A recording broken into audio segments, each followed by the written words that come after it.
Hello friends, అందరు ఎలా ఉన్నారబ్బా? మేమైతే చాలా చాలా బాగున్నాము.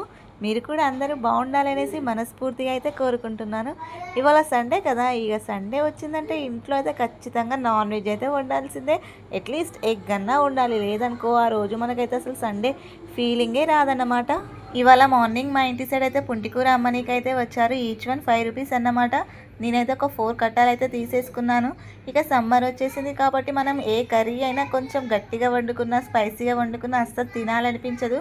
కొంచెం చారైనా, పెరుగైనా, లేదంటే ఇలా పుంటికూరతోని ట్రై చేయండి. చాలా బాగా తినాలనిపిస్తుంది. కొంచెం పులుపు తగులుతుంది కాబట్టి నాలుకకి కొంచెం బాగా తినాలనిపిస్తుంది. పిల్లలు కూడా అయితే ఇష్టంతోనే తింటారు. ఈ పుంటికూరలు అయితే మనం చికెన్ వేసి వండినా, బోటి వేసి వండినా టేస్ట్ అయితే చాలా బాగుంటుంది అన్నట్టు. నేనైతే ఇవాళ బోటి అయితే తెమ్మన్నాను, మా ఆయన అయితే బోటి అయితే తీసుకొచ్చారు. నేనైతే ఫస్ట్ పుంటికూరనైతే మంచిగా తెంపేసేసుకొని ఇలా వాష్ అయితే చేసుకుంటున్నాను.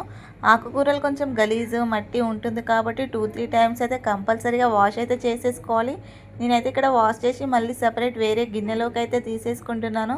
అదే గిన్నెలో వంచితే మాత్రం మట్టి అంతా ఉంటుంది కాబట్టి సపరేట్ ఇలా వేరే గిన్నెలోకి అయితే తీసేసుకున్నాను. ఇలా మనం పుంటికూరని వాష్ చేసుకునేటప్పుడు చిన్న గిన్నెలో కాకుండా కొంచెం పెద్ద గిన్నెలో తీసుకోవాలి. ఎందుకంటే కొంచెం కడగనీకి ఫ్రీగా ఉంటుంది కాబట్టి పెద్ద అయితే తీసేసుకోవాలి. చూడండి ఇక్కడ మురికి అయితే ఎంత వచ్చేసిందో. అందుకే మనం ఆకుకూరలు ఎప్పుడైనా బాగా వాష్ అయితే చేసుకోవాలి. ఇంకొకటి చెప్పడం మర్చిపోయాను, పుంటికూరలో అయితే 2 టైప్స్ ఉంటాయి అన్నమాట. ఒకటి వచ్చేసి ఎర్ర పుంటికూర, ఇంకొకటి తెల్ల పుంటికూర. నేనైతే ఇక్కడ ఎర్ర పుంటికూరనే వాడుతున్నాను. తెల్ల పుంటికూర ఏంటంటే కొంచెం చేదు ఎక్కువగా ఉంటుంది, అందుకే నాకైతే ఇష్టం అనిపించదు. పాతకాలం వాళ్ళైతే తెల్ల పుంటికూరని బాగా వాడేవాళ్ళంట, హెల్త్కి మంచిదనేసి. కానీ ఇప్పటి కాలమే వేరబ్బా. మనమైతే అస్సలు ఇంతకుముందు వాళ్ళు తిన్న వాటినైతే అస్సలు తినలేకపోతున్నాము. ఇక్కడ పుంటికూరనైతే నేను బాగా వాష్ చేసి ఉడకబెట్టడానికి వేరే సర్వలో అయితే పెట్టేస్తున్నాను. మనం పుంటికూరని కడిగాకైతే ఇలా బాగా వాటర్ మొత్తం పోయే వరకు అయితే ఇలా ఉంచి గిన్నెలో వేసుకోవాలి. లేదంటే వాటర్ ఎక్కువైతే పుంటికూర అనేది ఫాస్ట్గా ఉడకదు.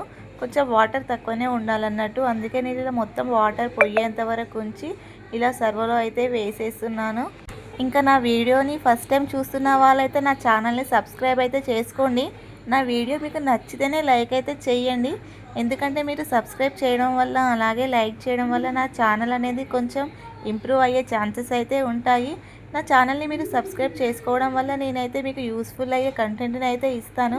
ఇలా కొంచెం మీకు తెలిసే మంచి రెసిపీస్ అయితే చేస్తాను. మీకు తెలియని రెసిపీస్ కూడా ఏమన్నా ఉంటే కామెంట్ అయితే చేయండి, నేను అవి కూడా ట్రై చేసి అయితే పెడతాను. ఇక్కడ పుంటికూరని బాగా వాష్ చేసి గ్యాస్ మీద అయితే పెట్టేశాను. ఇది ఉడికేలోపు అయితే ఇక్కడ బోటీని అయితే తీసుకుంటున్నాను. ఈ బోటీ వచ్చేసి గోటుదన్నమాట. ఇక్కడైతే వాష్ చేస్తున్నాను. ఇది ఎందుకో నాకైతే బోటీని బాగా వాష్ చేస్తేనే తినాలనిపిస్తుంది, లేదంటే స్మెల్ అయితే బాగా వస్తుంది. అందుకే ఫస్ట్ అయితే ఇక్కడ నేను సాల్ట్ వేసి బాగా మిక్స్ చేస్తాను. ఇవాళ మా ఆయన అయితే ఇంటి దగ్గర లేడు, అందుకే అతనైతే వాష్ చేయడం లేదు. అందుకే నేనైతే వాష్ చేస్తున్నాను. అతను ఉంటే అతడే వాష్ చేసి కట్ చేస్తాడు. ఇక్కడ మా ఆయన లేడనేసి అయితే కట్ చేయించుకొని తెచ్చాడు. నేనైతే ఇక వాష్ చేస్తున్నాను. ఇలా సాల్ట్ వేసుకోవడం వల్ల ఏంటంటే కొంచెం ఏమన్నా మురికి ఉన్నా, ఏమైనా గలీజ్ అయినా ఈజీగా రిమూవ్ అవుతుంది అన్నమాట. ఓన్లీ ఇలా నాన్ వెజ్జే కాకుండా మనం వెజిటేబుల్స్ కూడా ఇలా సాల్ట్ వేసి వాష్ చేస్తామనుకో దానిపైన ఉన్న మురికి అంతా ఈజీగా వెళ్ళిపోతుంది. ఎస్పెషల్లీ దొండకాయ అయితే నేనైతే కంపల్సరీగా ఇలా సన్న ఉప్పు కాకుండా దొడ్డుది ఉంటుంది కదా, అదైతే బాగా వేసి ఇట్లా రబ్ చేస్తే మాత్రం ఈజీగా వెళ్ళిపోతుంది అన్నట్టు. మీరు కూడా ఒకసారి ట్రై అయితే చేయండి. ఆల్మోస్ట్ ఇది అందరికీ తెలుసుంటుంది. ఇలా బాగా వాష్ చేసి అయితే వేరే బౌల్లోకి అయితే తీసేసుకుంటున్నాను, లేదంటే గలీజ్ అందులోనే ఉంటుందనేసి. ఇది కూడా 2-3 టైమ్స్ అయితే వాష్ చేసుకోవాలి. ఇలా వాష్ చేసుకున్నాక ఇందులో అయితే కొంచెం సాల్ట్ వేసి మళ్ళీ గ్యాస్ మీద అయితే పెట్టేసి ఒక 2-3 మినిట్స్ అయితే ఉంచేసేయాలి, కొంచెం వేడి అయ్యేంత వరకు. ఇలా వేడి అయ్యేసరికి ఏంటంటే బోటికున్న గలీజ్ అంతా పోతుందన్నట్టు. నెక్స్ట్ ఇక్కడైతే పుంటికూర అయితే ఉడికేస్తుంది, అందుకే నేను ఒక గంటె తీసుకొని అయితే బాగా ఇలా రబ్బగా చేస్తున్నాను. ఇలా చేయడం వల్ల కొంచెం పుంటికూర ఏంటంటే మెత్తగా ఉంటుంది, ఆకులు ఉండకుండా. ఇక్కడ వేరే అది గ్యాస్ పెద్దది అన్నమాట, అందుకే చిన్నదాని మీద మళ్ళీ పుంటికూర ఆల్రెడీ సగం ఉడికింది కాబట్టి అందులో పెట్టేసి ఇక్కడ మళ్ళీ బోటి వేరే దాని మీద అయితే పెట్టేస్తున్నాను. ఎక్కువైతే ఉడికించొద్దు, ఎందుకంటే మళ్ళీ దాంట్లో ఉన్న టేస్ట్ అంతా వెళ్ళిపోతుంది. కొంచెం హీట్ ఎక్కేంత వరకే ఉంచాలి.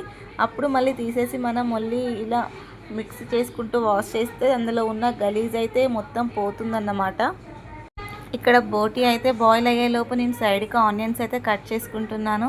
ఇవన్నీ కట్ చేసుకునే లోపు అయితే ఇక్కడ బోటి కూడా ఉడికేసింది. దీన్ని అయితే ఇలా వాటర్ తీసేసి మొత్తం ఉంచేస్తున్నాను. ఎందుకంటే హీట్ వాటర్లో మనం చేయబెట్టి కడగలేం కాబట్టి ఇలా వాటర్ అన్నీ వంచేసాక అయితే మళ్ళీ కూల్ వాటర్ పట్టుకొని అయితే మళ్ళీ బాగా వాష్ చేయాలి. ఇది బాగా మిక్స్ చేయాలి. అప్పుడే దీని మీద ఉన్న లోపల ఉన్న గలీజ్ అంతా పోతుందన్నమాట. యాక్చువల్లీ ఈ పని ఎక్కువ బాయ్సే చేస్తారు. ఇక మనకు సమీపంలో లేనప్పుడు ఇక మనమే చేసుకునేది తప్పదు. మొత్తం ఇలా వాష్ చేసి ఇంకో చిన్న గిన్నెలోకి అయితే తీసేసుకుంటున్నాను. ఇవాళ సండే కదా, మరి మీ ఇంట్లో ఏం స్పెషల్ చేసుకున్నారో నాకైతే కామెంట్ సెక్షన్లో కామెంట్ అయితే చేయండి. ఇలా నేను మాట్లాడుతున్నప్పుడు బ్యాక్ సైడ్ నుంచి మీకు కొంచెం అయితే డిస్టర్బింగ్గా ఉండొచ్చు, మా పిల్లల సౌండ్ అన్నమాట. ఈ వీడియో షూట్ చేస్తున్నప్పుడు కూడా నేనైతే నా పిల్లల్ని టీవీ పెట్టేసి అక్కడ కూర్చోపెడితేనే నేను ఈ వీడియో కూడా తీసుకోగలను, లేదంటే చాలా ఇబ్బంది అవుతుంది. తెలుసు కదా పిల్లలు ఉంటే మనకి ఎంత ఇబ్బంది అవుతుందో. ఇక్కడ ఆనియన్స్ కూడా అన్నీ కట్ చేసుకున్నాకైతే స్టవ్ ఆన్ చేసి ఒక ప్యాన్ పెట్టుకొని అందులో కొంచెం ఆయిల్ వేసి ఆయిల్ హీట్ అయ్యాక అయితే ఇలా ఆనియన్స్ వేసుకొని గోల్డెన్ కలర్ వచ్చేంత వరకు అయితే బాగా ఫ్రై అయితే చేసేసుకోవాలి. మనం నార్మల్గా చికెన్ వండినా మటన్ వండినా మనకైతే చాలా టైం అయితే పట్టదు, కానీ ఈ బోటితోనైతే చాలా టైమే పడుతుంది. ప్రాసెస్ కూడా పెద్దగానే ఉంటుంది, కానీ ఇక మనం తినాలనుకున్నప్పుడు కొన్ని చేయాలి, తప్పదు కదా. ఇలాంటివి అయితే మనకు వేరే వాళ్ళు ఎవరైనా చేసి మనం ముందుకు తెచ్చి పెడితే ఆహా ఎంత సాటిస్ఫాక్షన్తో తినేస్తామో కదా. ఇక మనకి ఎప్పుడో ఒకరు చేసి పెట్టేది ఉండదు కదా. ఇక్కడ ఆనియన్స్ అయితే గోల్డెన్ కలర్ వచ్చేంత వరకు ఫ్రై చేసుకొని నెక్స్ట్ ఇందులో అయితే బోటి యాడ్ చేసి ఇందులో కొంచెం సాల్ట్ వేసి అయితే మిక్స్ చేసుకోవాలి. ఈ బోటిని బాగా ఉడికించాలి, లేదంటే అది ఉడకలేదనుకో మనం అసలు ఆ కర్రీయే తినలేము, ఎంత ప్రాసెస్ వేస్ట్ అయిపోతుందన్నమాట.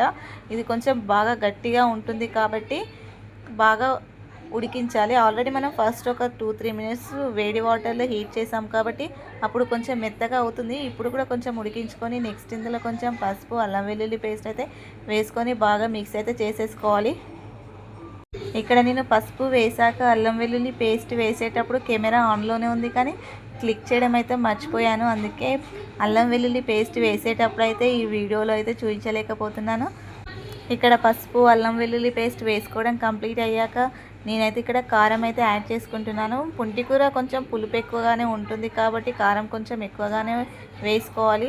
మనం నార్మల్గా వేసుకునే కర్రీస్ కంటే దీన్ని కొంచెం ఎక్కువగానే వేసుకోవాలి.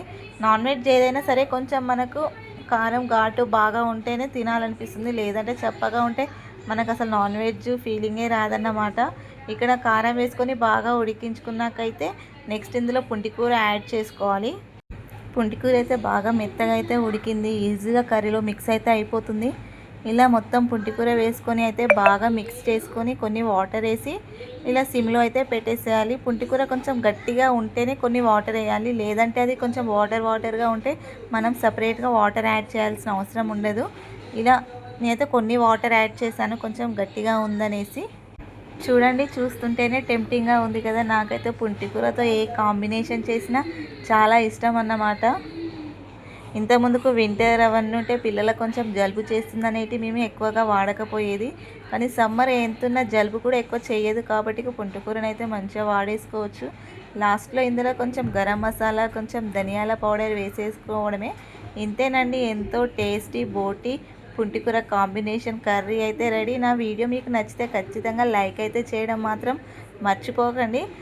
నా కర్రీ చూసి ఎవరైనా ట్రై చేసిన వాళ్ళు ఉంటే మీకు కర్రీ ఎలా వచ్చిందో కామెంట్ సెక్షన్లో కామెంట్ అయితే ఖచ్చితంగా చేయండి. ఇంతేనండి ఈరోజు వీడియో వచ్చేసి. యాక్చువల్లీ నేనైతే ఇవాళ మార్నింగ్ నుండి వ్లాగ్ తీద్దాం అనుకున్నా, కానీ పిల్లలతోనైతే కుదరలేదు. బాయ్.